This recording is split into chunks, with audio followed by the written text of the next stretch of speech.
Commerce कट्टा या YouTube चॅनलवरती सर्व विद्यार्थ्यांचं स्वागत आहे. आज आपण बघणार आहोत page number 61, practical problem number 10.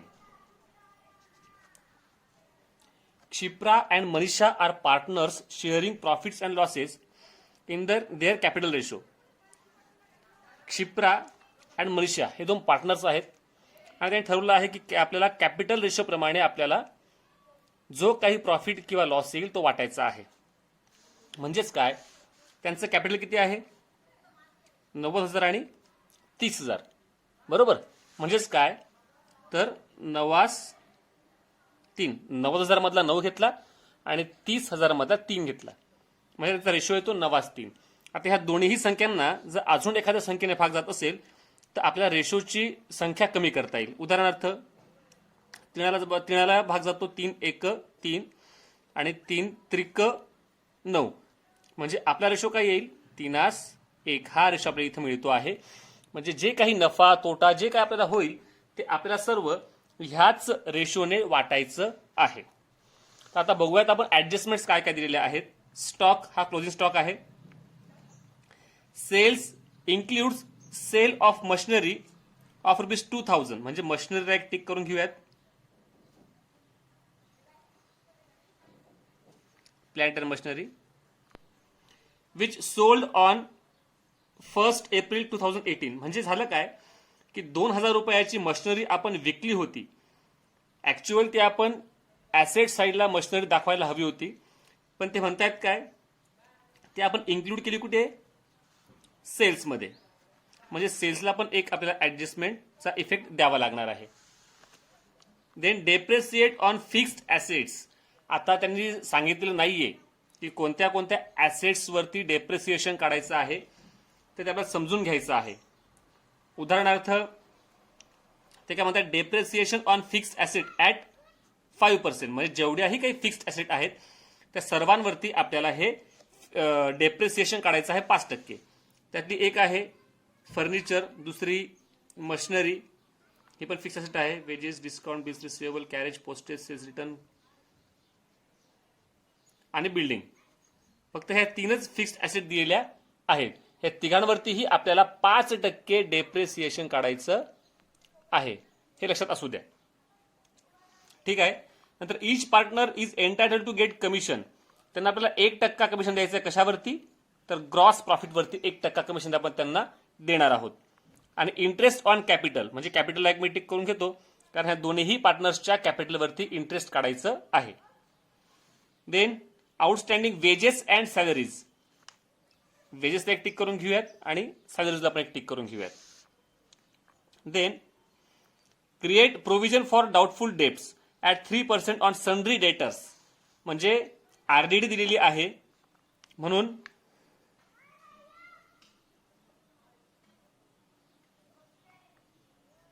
डेटर्सला एक टिक करून घेऊयात. आणि बॅड डेट्स दिले आहेत का बघा, त्यांनी बॅड डेट्स कुठेही दिलेले नाहीयेत आणि फक्त सन्ड्री डेटर्स दिलेले आहेत आणि आरडीडी काढायला सांगितलेले आहे. इतर कुठलीही ऍडजस्टमेंट सन्ड्री डेटर्सला दिलेली नाही.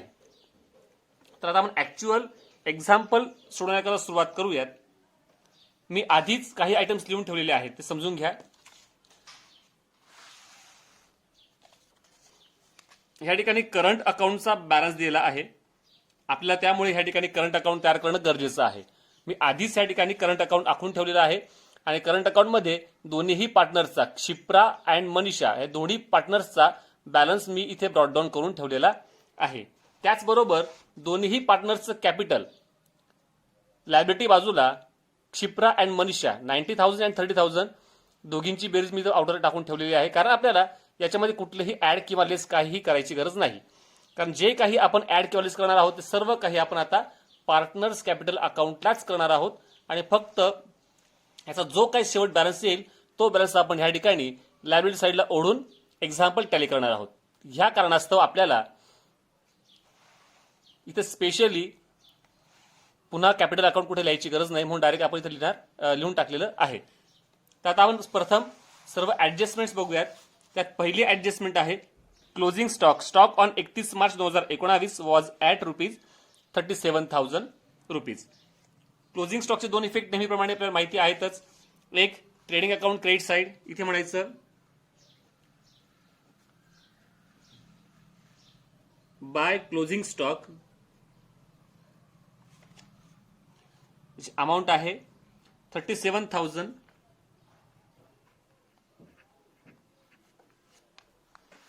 Okay. Then second effect asset side, 10 ते 12 ओळी जागा सोडून द्यायची आपल्याला आणि मग लिहायचं आहे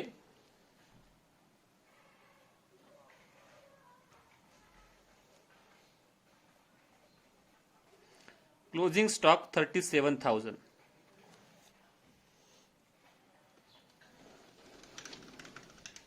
बरोबर. पुढचं आहे ऍडजस्टमेंट सेल्स. मग याकरता आपल्याला प्रथम सेल्स लिहून घ्यावं लागणार आहे. सेल्स प्रथम लिहून घ्या. ट्रेडिंग अकाउंट क्रेडिट साइड,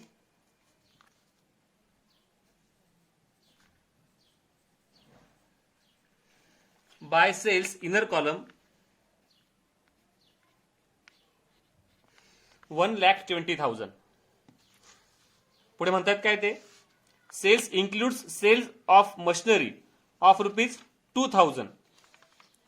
म्हणजे आपण जी काही मशिनरी विकली होती 2,000 रुपयाची, तर ही मशिनरी सेल्समध्ये इन्क्लूड आहे असं ते म्हणतायत. म्हणजे आपल्याला इकडे दुसरा आयटम जो आहे सोबतचा मशिनरी, तोही लिहून टाकायला काही हरकत नाही. इथे लिहूयात आपण मशिनरी ऍसेट साइडला.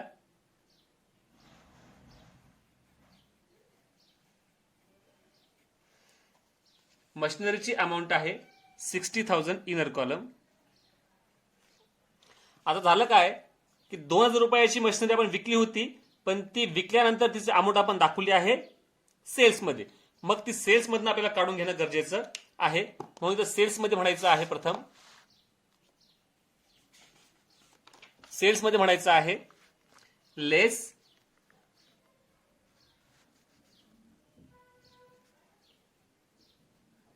Sold off machinery. एकूण 2,000 रुपयाची मशिनरी आपण सोल्ड केलेली आहे.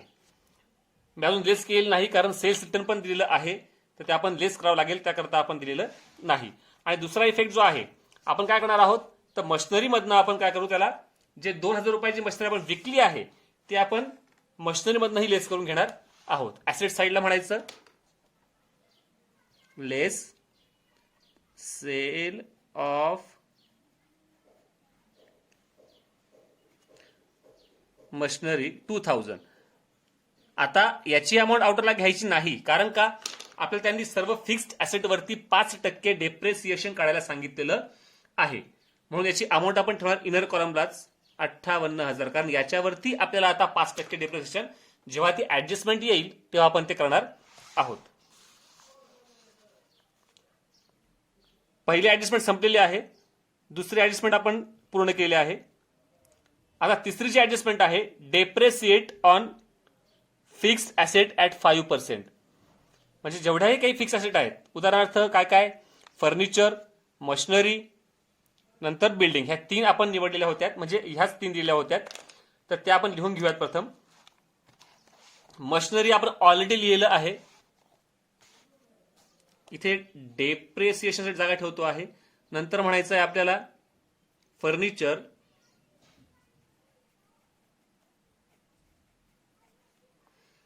त्याच्यानंतर building,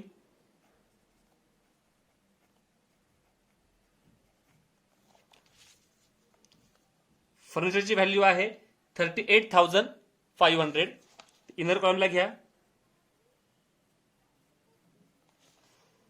then building 20,000 asset side. आणि ह्या सर्व ऍसेट्स वरती आता आपल्याला 5% डेप्रिसिएशन काढायचं आहे. म्हणून इथे म्हणायचं, आता बघा इथे आपण ऑलरेडी सेल्समधनं 2,000 मशिनरी वजा केली आहे. आता याच्यावरती आलेलं जे अमाऊंट आहे 58,000, याच्यावरती 5% डेप्रिसिएशन काढायचं आहे. इथे म्हणायचं लेस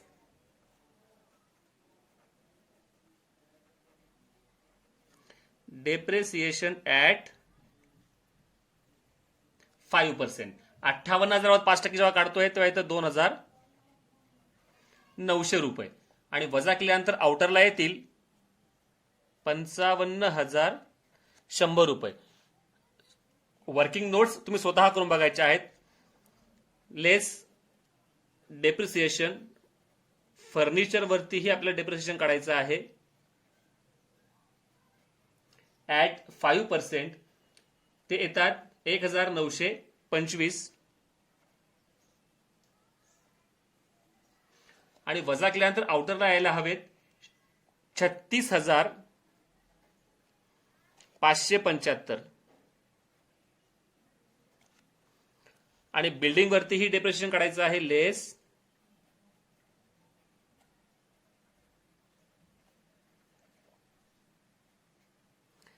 $20,000 जे आहे याच्यावरती आपण जर 5% काढलं तर येतात 1,000 रुपये आणि आउटर कॉलमला आपण अमाऊंट घेणार आहोत 19,000 रुपये.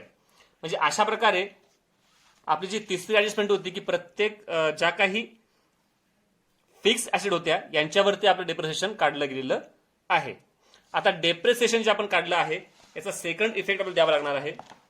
तो आपण घेणार हे वरचं ट्रेडिंग अकाउंट, त्याच्या खाली आहे profit and loss account. Profit and loss अकाउंटच्या डेबिट बाजूला आपण दाखवणार आहोत.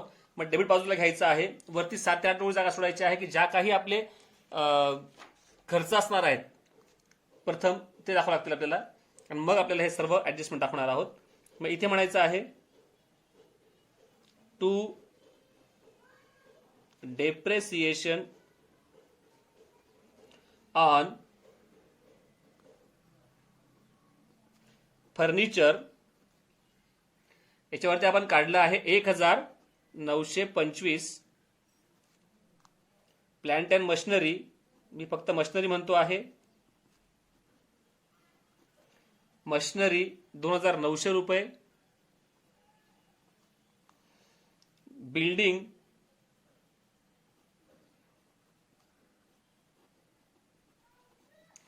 बिल्डिंगवरती आपण काढलंय 1,000 रुपये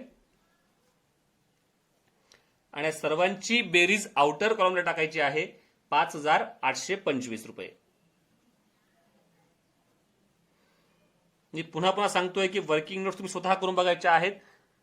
ज्या ज्या सोप्या वर्किंग नोट्स आहेत त्या मी करून दाखवणार नाही, पण ज्या डिफिकल्ट किंवा अवघड असणार आहेत ते आपण नक्कीच सोडून बघणार आहोत. बरोबर. पुढचं आता आहे each partner is entitled to get commission at 1%. पण ते कशा म्हणतायत, कशावरती? Of gross profit. म्हणजे आपला ग्रॉस प्रॉफिट जेव्हा येईल तेव्हा आपण ही ऍडजस्टमेंट जी आहे अर्धी म्हणजे इथपर्यंतची आपण करणार आहोत. पुढे ते म्हणतायत interest on capital 5% per annum. त्यांच्या कॅपिटलवरती इंटरेस्ट काढायचा आहे 5% प्रमाणे दोन्ही पार्टनरच्या कॅपिटलवरती. आता बघा, इंटरेस्ट ऑन पार्टनर्स कॅपिटल, क्षिप्राचं कॅपिटल आहे 90,000, याच्यावरती आपण 5% जेव्हा काढतोय तर उत्तर येतं आपल्याला 4,500 रुपये. आणि मनीषाचं कॅपिटल आहे 30,000 रुपये, याच्यावरती जेव्हा 5% काढतो आहोत तर उत्तर येत आहे आपल्याला 1,500 रुपये.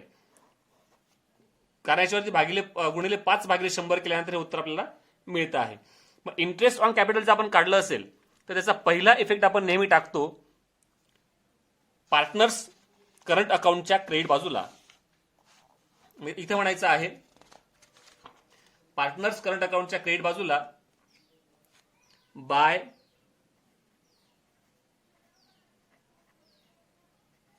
Profit and loss account,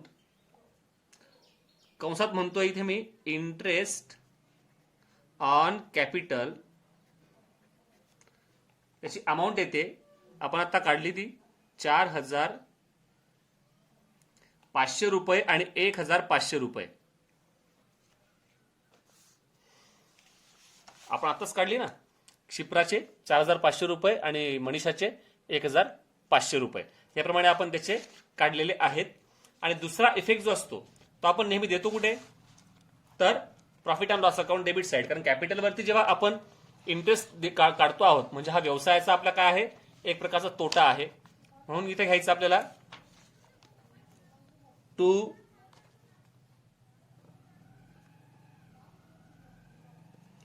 interest on capital दोन्ही पार्टनर्सचा आपल्याला काढलेला आहे आपण. इथे म्हणा क्षिप्राचा आहे 4,500 रुपये. मनीषा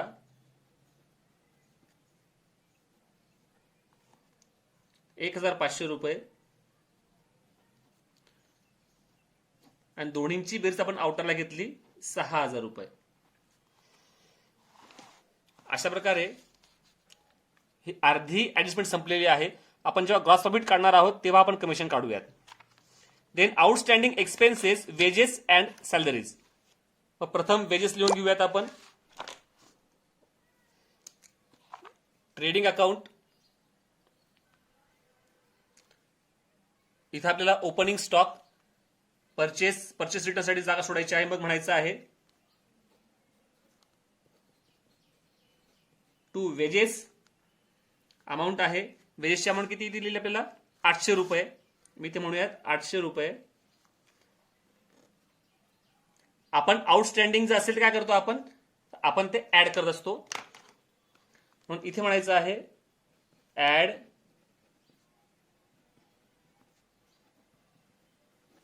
आउटस्टँडिंग. एकूण वेजेस किती आहेत आउटस्टँडिंग 200 रुपयाचे. मग इथे म्हणा 200 रुपये. टोटल येईल आउटरला 1,000 रुपये. आणि मग दुसरा आहे सॅलरीज. सॅलरी किती आहे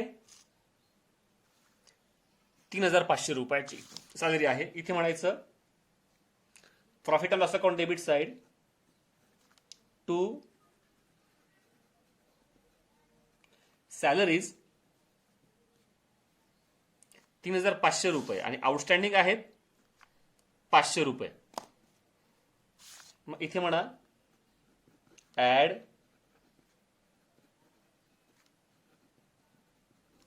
आउटस्टँडिंग 500 रुपये.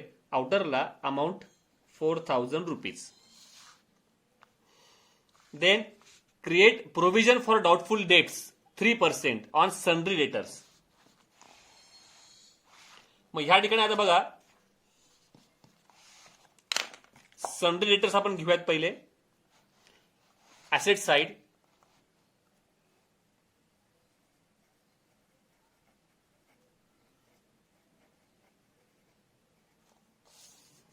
डेटर्सची अमाऊंट आहे 28,000 इनर कॉलम.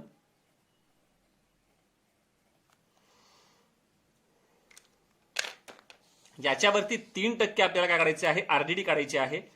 म्हणून आपण आणि याच्यामध्ये आरडीडी आपण काय करतो आरडीडी आपण लेस करतो. कारण 18,000 येणं होतं त्याच्यापैकी 3% आपण तरतूद केली आहे बुडणाऱ्या पैशांकरता. म्हणजे आपला एक प्रकार तोटाच आहे. म्हणून इथे म्हणतो आपण लेस आरडीडी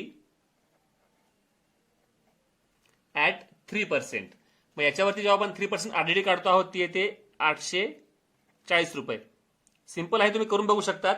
28,000 रुपये गुणिले 3/100 हे उत्तर येतं आपलं 840 रुपये. आणि हे वजा केल्यानंतर आता डेटर्सला दुसरी कुठलीही ऍडजस्टमेंट नाही म्हणून डायरेक्टली आउटरला आपण अमाऊंट लिहू शकतो 27,160 रुपये. आणि आपल्याला त्यांनी इथे कुठलेही बॅड डेप्स दिलेले नाहीत, ओल्ड बॅड डेप्स दिलेले नाहीत किंवा ह्या ठिकाणी त्यांनी आपल्याला ओल्ड आरडीडी पण दिलेली नाही. म्हणजे फक्त एकमेव आयटम आहे आरडीडीचा, तो पण न्यू आरडीडी आहे. तो आपण डायरेक्ट लिहूयात. Profit and loss account debit side to new RDD at 3%. त्याची अमाऊंट आहे 840 रुपये. अशा प्रकारे आरडीचा दुसरा इफेक्ट आपण दिलेला आहे. आणि इथे आपल्या जवळपास सर्वच ऍडजस्टमेंट संपलेले आहेत. फक्त आपण बाकी आहे कमिशन ऍट 1%. कारण तो ग्रॉस प्रॉफिट जेव्हा काढणार आपण तेव्हा आपल्याला तो काढायचा आहे, त्यामुळे आपण तो ठेवलेला आहे. तर अशा प्रकारे जवळपास सर्वच ऍडजस्टमेंट संपलेल्या आहेत. तर आता आपण ज्या काही आपल्या पोस्टिंग आहे याच्याकडे वळूयात आपण. तर पोस्टिंग प्रथम बघूयात. डेटर्स झालेला आहे परचेसेस ओपनिंग स्टॉक जागा सोडल्यानंतर खाली जागा आहे trading account debit side to purchases amount आहे 55,000.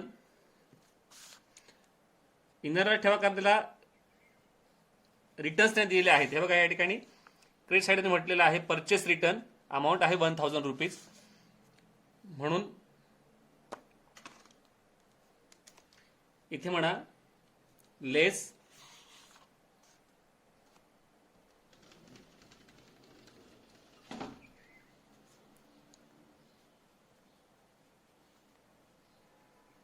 परचेस रिटर्न अमाऊंट आहे 1,000 रुपीज. आउटरला 54,000 रुपये.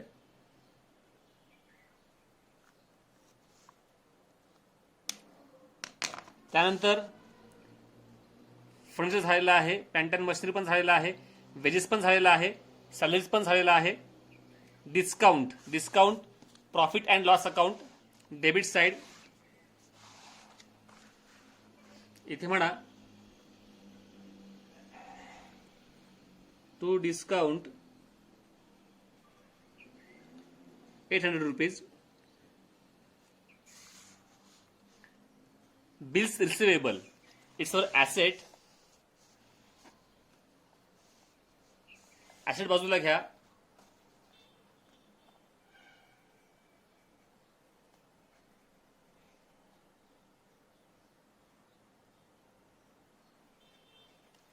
बिल्स रिसिवेबल अमाऊंट आहे 14,400 रुपये.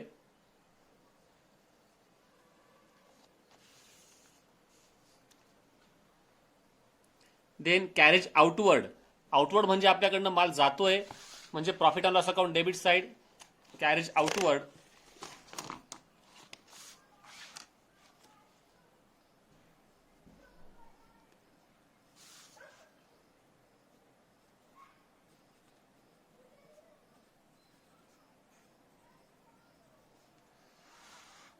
Trading account debit profit and loss account debit side carriage outward amount आहे 1,000 रुपये. Then postage profit and loss account debit side postage 500 रुपये. Then sales return आपण already sales लिहून ठेवलेलं होतं. त्याच्यामध्ये आपण मशिनरी आपण जी विकली होती तीही लेस केली होती. आता जागा आहे इथे म्हणतोय मी लेस सेल्स रिटर्नची अमाऊंट आहे 500 रुपये. म्हणजे 1,20,000 2,500 रुपये जर वजा केले तर अमाऊंट येते 1,17,500 रुपये. बरोबर. देन कॅश इन हँड आणि कॅश ॲट बँक 4,000 आणि 47,000 दोन्हीही आपल्या ऍसेट आहेत. मग इथे म्हणा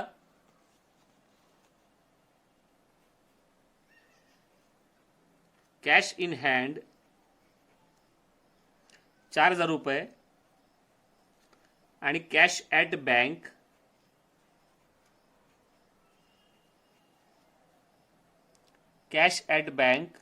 47,000 रुपये.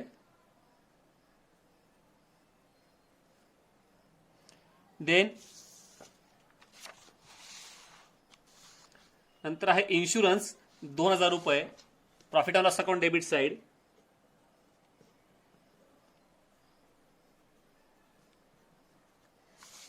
अमाऊंट आहे इन्शुरन्सची 2,000 रुपये. ओपनिंग स्टॉक 17,800 रुपये trading account debit side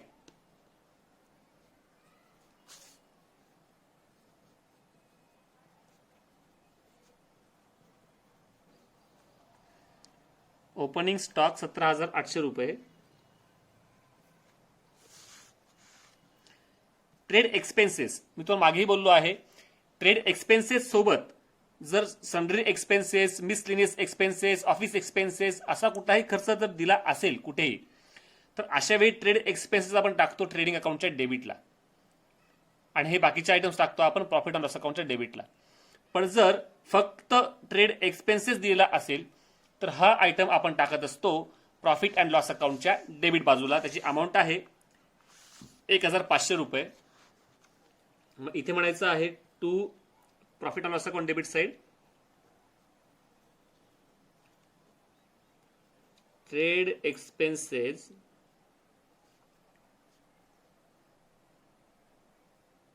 ₹1,500. Then warehouse rent.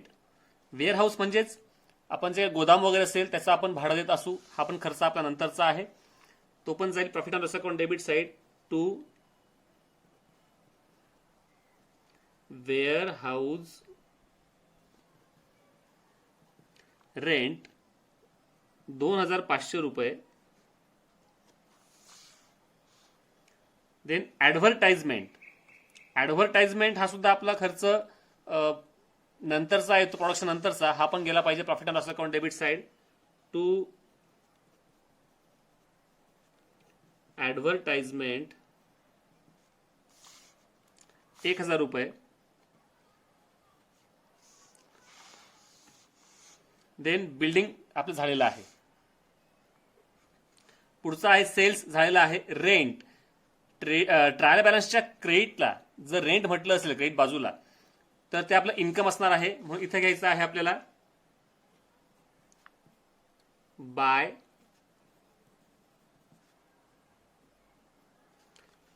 Rent ₹1,800. Sundry creditors आपली लायबिलिटी आहे, इथे म्हणायचं आहे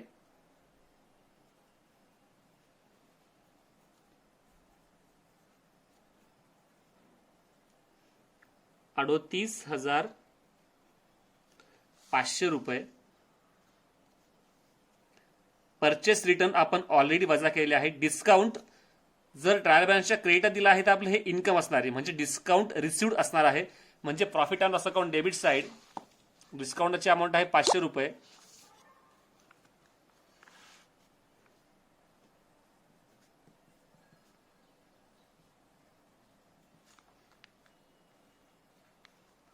डिस्काउंट ₹500. बिल्स पेएबल ही आपली लायबिलिटी आहे.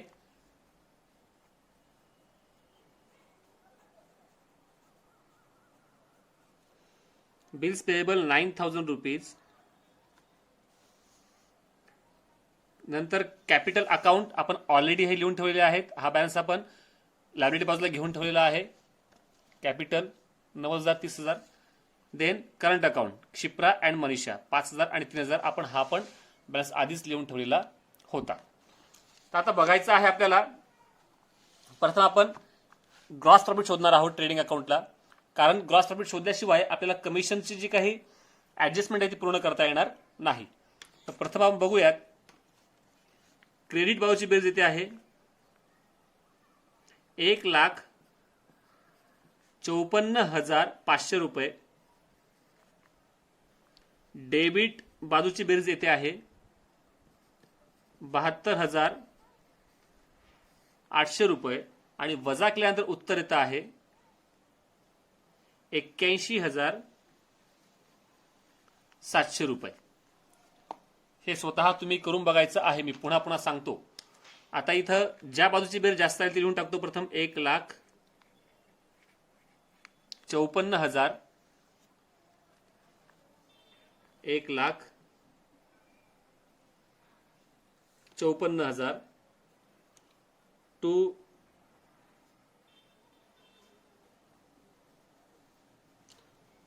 Gross profit carried down 81,700. आपण तो ट्रान्सफर करणार आहोत profit and loss account credit side bye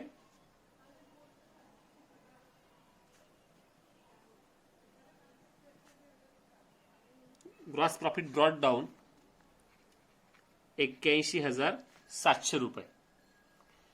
आता ही जी आपली कमिशनची ऍडजस्टमेंट होती,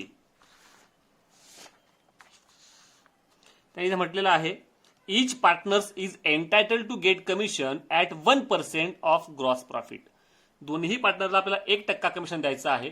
बघा मग आपला आता ग्रॉस प्रॉफिट किती आलेला आहे? 81,700 रुपयाचा आपला काय आलेला आहे? ग्रॉस प्रॉफिट आलेला आहे. बरोबर. याच्यावरती 1% म्हणजे 817 रुपये आपलं उत्तर येत आहे. इच पार्टनर म्हणजे दोन्ही पार्टनर आपल्याला द्यायचं आहे. कमिशन आपण देतो आहोत पार्टनर्सला, म्हणजे याचा एक इफेक्ट जाईल. Partners current account credit side इथे म्हणायचं by profit and loss account 817 रुपये आणि 817 रुपये याला म्हणतो आपण 1% कमिशन ऑन ग्रॉस प्रॉफिट. बरोबर. म्हणजे आपण जे आता काढलं आपण हे कमिशन 817 रुपये हे आपण दोन्ही पार्टनर्सच्या खात्यावर टाकून दिलं आहे. आता आपण कमिशन देतो आहोत म्हणजे आपल्या व्यवसायाचा काय आहे? तर आपल्या व्यवसायाचा तोटा आहे. बरोबर. किंवा खर्च आहे. मग तो आपण दाखवणार कुठे? तर प्रॉफिट अँड लॉस अकाउंटच्या डेबिट बाजूला म्हणायचं टू कमिशन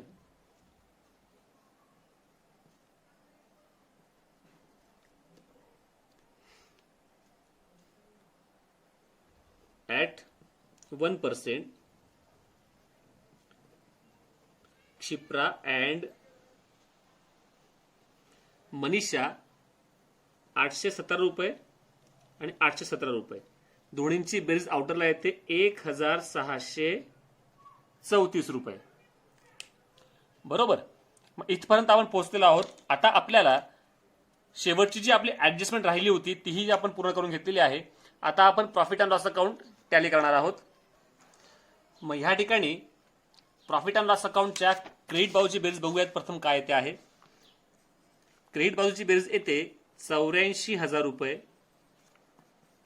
आणि डेबिट बाजूची बेरीज येते 27,599 रुपये आणि हे वजा केल्यानंतर उत्तर येतं 56,401 रुपये. बरोबर.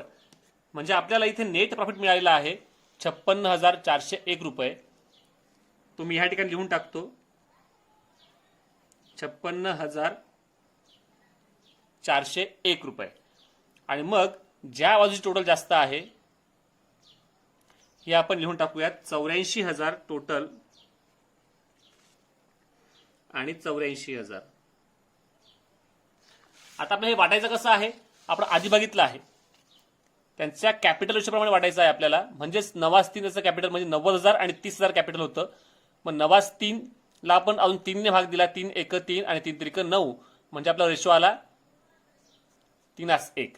ह्या 3:1 ने आपण हे जे आहेत आपला आता जो नेट प्रॉफिट आलेला आहे तो वाटला आपण 56,401 गुणिले 3.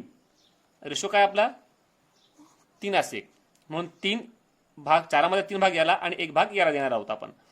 गुणिले 3/4 उत्तर येतं 82,300.75.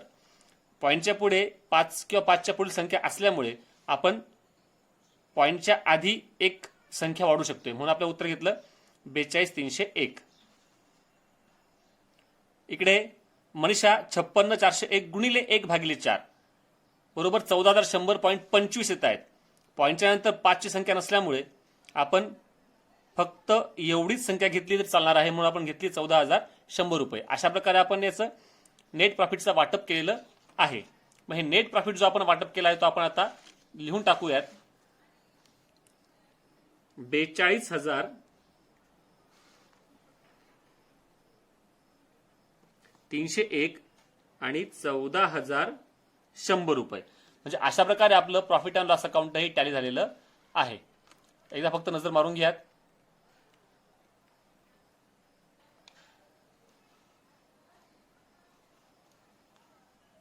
बरोबर. मग आता आपल्याला जो काही प्रॉफिट झालेला आहे हा प्रॉफिट आपण ट्रान्सफर करणार आहोत पार्टनर्स करंट अकाउंटला. पार्टनर्स करंट अकाउंटला म्हणायचं आहे बाय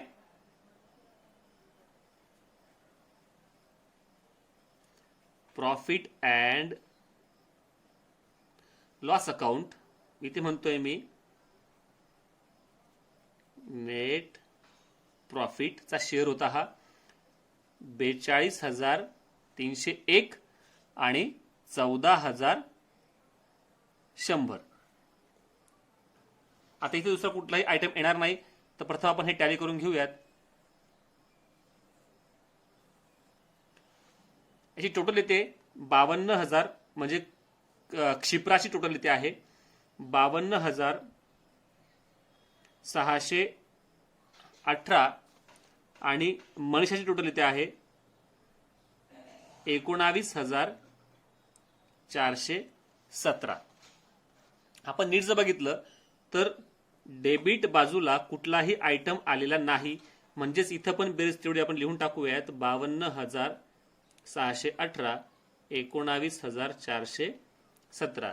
आणि मग इकडे आपण बॅलन्स ओढून घेऊयात. टू बॅलन्स कॅरीड डाऊन, हा सेम बॅलन्स इकडे येणार आहे 52,618 आणि 19,417. बरोबर. अशा प्रकारे आपलं करंट अकाउंट पण टॅली झालेलं आहे. आणि आपला आत्ता जो बॅलन्स आलेला आहे हा आपण टाकणार आहोत डायरेक्टली बॅलन्स शीटला. आपण जागा आधीच करून ठेवली बघा, partners current account Kshipra and Manisha. मग इथे म्हणायचं आहे क्षिप्राचा आपण शोधलेला आहे 52,618 आणि मनीषा शोधलेला आहे 19,417. दोन्हींची बेरीज आउटरला घ्यायची आहे 72,035. लक्षात घ्या, तुम्ही ह्या ठिकाणी वाटल्यास एक्झाम्पल पॉज करून स्वतः तुम्ही ह्या वर्किंग नोट्स किंवा या टोटल टॅली वगैरे जे काय आहे हे आपण करू शकतो. तर हे आपण स्वतः करून बघायचं आहे. यानंतर बॅलन्स शीट आपल्याला टॅली करायचं आहे. तर बॅलन्स शीट आपण आता एकदा टॅली करून घेऊयात. हे टॅली करण्याआधी आपलं आउटस्टँडिंग वेजेस अँड सॅलरी यांचा एक इफेक्ट द्यायचा राहिला आहे, आपण तो लिहून घेऊयात. इथे म्हणा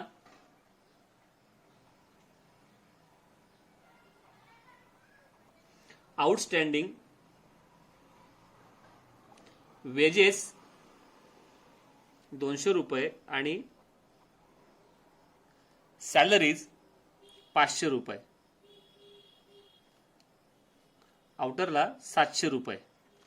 आणि आता आपण बॅलन्स शीट टॅली करूयात. बॅलन्स शीटची टोटल येते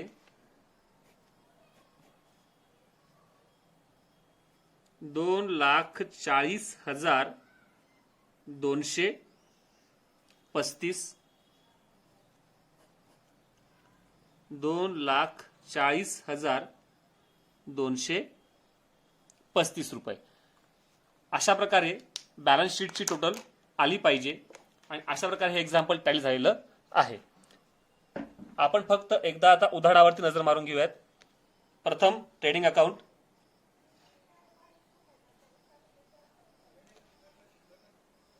नंतर बॅलन्स शीट,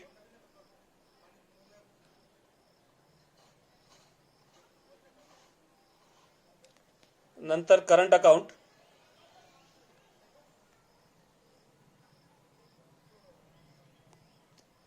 आणि नंतर बॅलन्स शीट. अशा प्रकारे हे उदाहरण पूर्ण झालेलं आहे. विद्यार्थ्यांनी स्वतः एक्झाम्पल सोडून बघायचं आहे. धन्यवाद.